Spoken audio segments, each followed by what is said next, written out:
Earlier this year, Mahmoud Ahmadinejad was re-elected as president of Iran under suspicious circumstances. Ahmadinejad denies the existence of the Holocaust and has called for the destruction of Israel. For Israel and the United Nations alike, his election roused fears that there would be no room for compromise over Iran's worrying nuclear technology ambitions. Today, these fears may have been confirmed.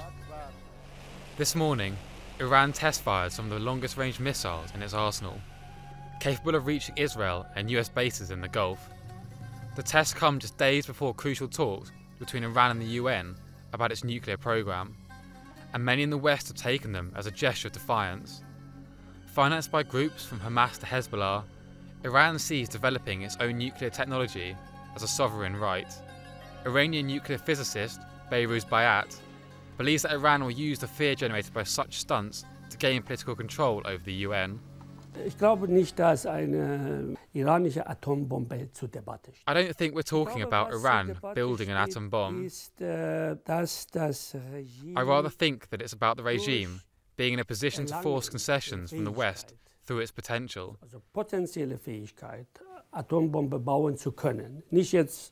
Not yet, but at some point, to build an atom bomb.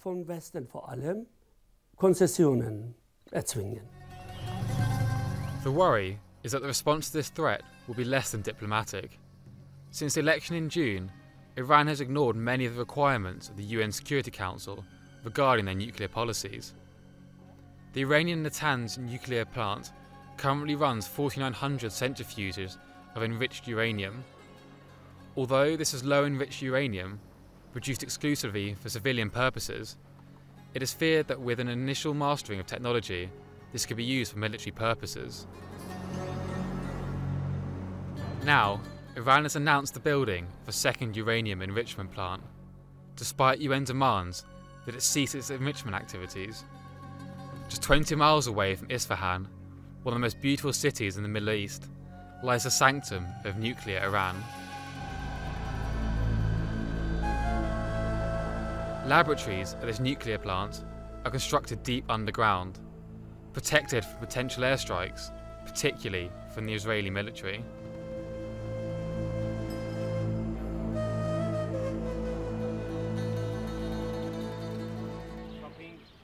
In Israel, the public followed current events in the Islamic theocracy religiously.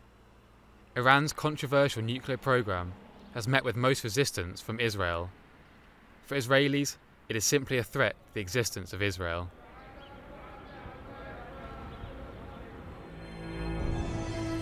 After 5 years of detention in Pakistan, the controversial nuclear scientist Abdul Qadir Khan admitted that he passed top-secret material to build nuclear weapons for Libya, North Korea and Iran.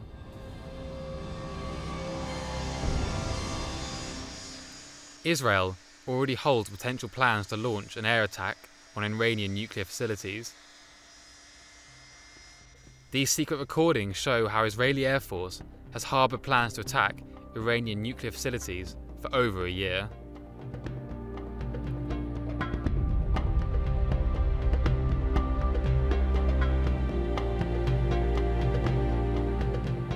The Israelis possess hundreds of bunker-breaking bombs, with the aim to strategically disperse these on Iranian's nuclear installations.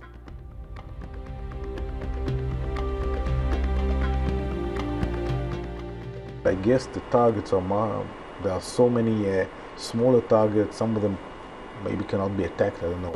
There's no single place that could do a simple one-time mission that could do the job. I think that the political situation is more complicated.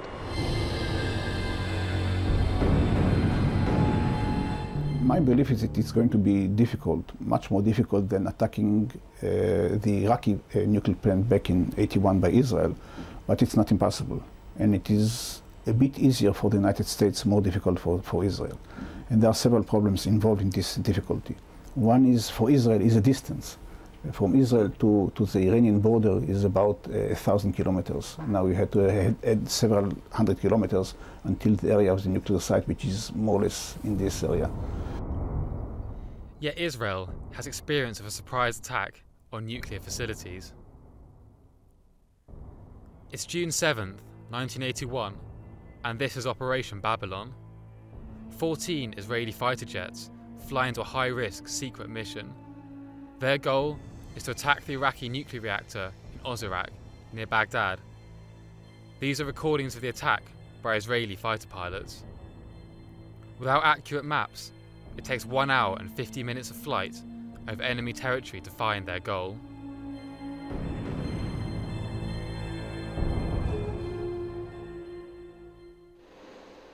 Beiruz Bayat warns that a military strike against the Islamic Republic would have incalculable consequences. I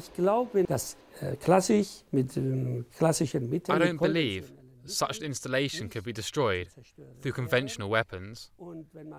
If nuclear force was to be used against it, then we'd be talking about 3 million dead from Iran to India.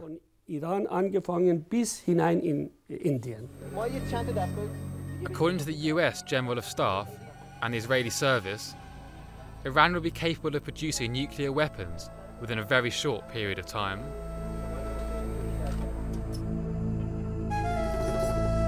They have the all independent knowledge needed to Iran to achieve a nuclear military bomb. They have it. So now it's a time of the decisions. Between 4 to 6 months, they will have the capacity to build a bomb. And I'm not sure that the military intelligence community in the world will have this information in 4 to 6 months. So this is a point of decision, that they will do it or will not do it. Israel fears a nuclear arms race if Iran's program continues.